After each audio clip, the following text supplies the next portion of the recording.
Dear members of the Parliament, yes, it is more important than ever to speak about inequalities. So I would like, Ihnen meinen Dank auszusprechen, liebe Berichterstatterin, für Ihren Bericht und auch dem Ample Committee und allen Shadows. Even before the crisis, while unemployment was declining, income inequality did not follow the same trend. In the EU, the income of the richest 20% was 5 times higher than that of the poorest. This afternoon, Madame Lagarde was here to address this Parliament, and she, when she was at the IMF, put inequality as a major challenge for our societies. And recently she said, I quote her, "The bittersweet reality is that despite economic growth, there are still far too many people who are left out."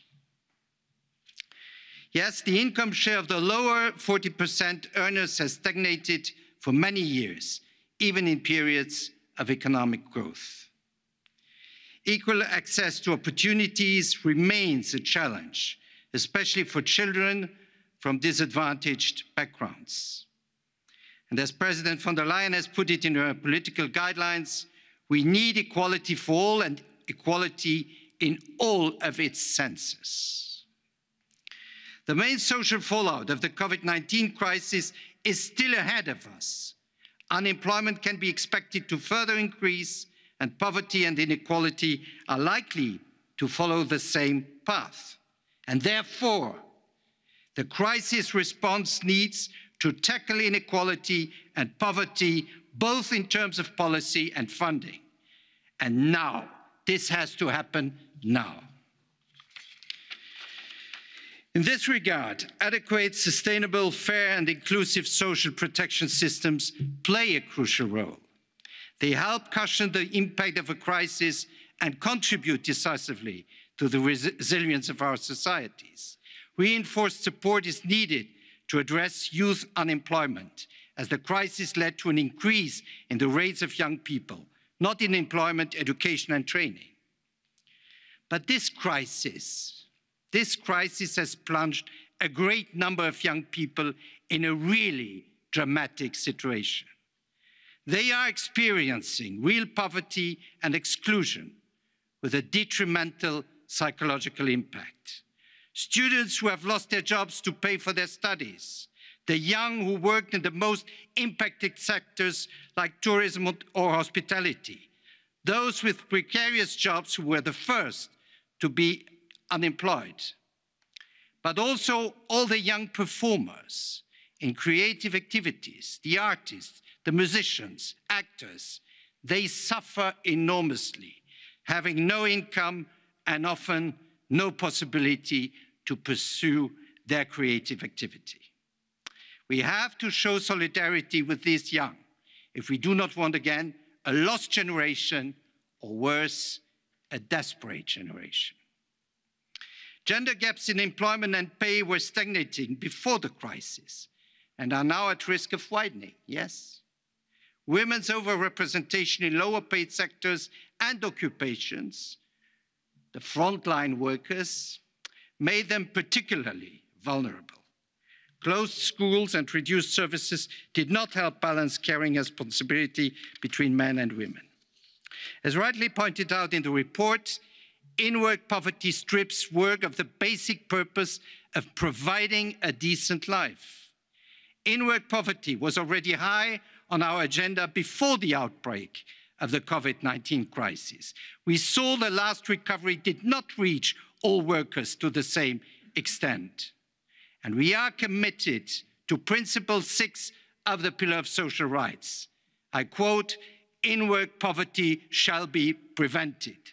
And this means also that we have to combat precarious work forms.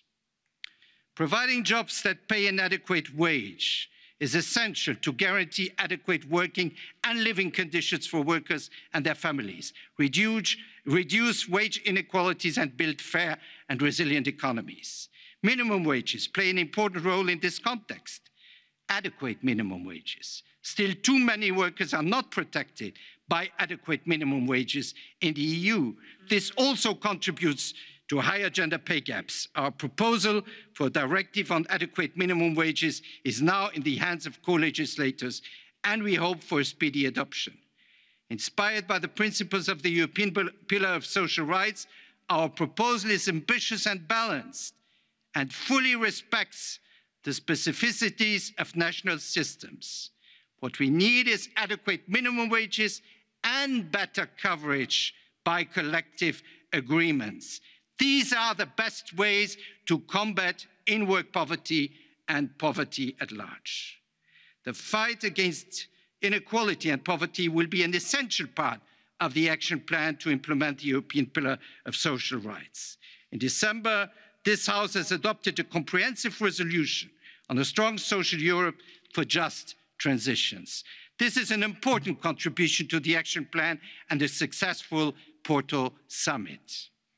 The Commission has already presented important initiatives in this context: adequate minimum wages and collective bargaining, the SURE instrument, the youth employment support package to prevent another lost generation, skills, we just debated it, guidelines on seasonal workers.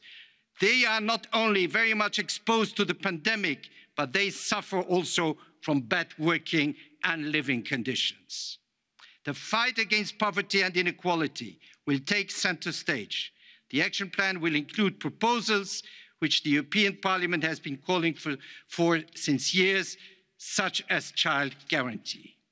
The Council conclusions of the 9th of September 2020 invited the Commission to make a proposal on minimum income, given the number of people without income due to the crisis. And it is indeed time to review the Council recommendation from 1992. We need common criteria concerning the fight against inequality, because inequality cannot be won by action at EU level alone. It requires member states, regions, local authorities, social partners and civil society to actively work on the implementation of the Pillar of principles, including by looking more at the distributional impacts of policies. The next multi-annual financial framework and the Next Generation EU can support the right policies. In the EMFF, the European Social Fund Plus will be entirely dedicated to employment, education and social measures. The preparation of the national recovery and resilience plans provide member states with ample opportunities to support economic and social upward convergence. It is absolutely true that rising income inequality is the defining challenge of our time, as former President Obama put it some years ago. As this crisis has even amplified this challenge, it is urgent to act. Talking of competitiveness and growth does not make much sense, as Madame Lagarde said, for people whose work does not pay, as they do not actually enjoy that prosperity to which they finally contribute. Prosperity for all has been a major promise of Europe. Let's be up to this promise. Thank you.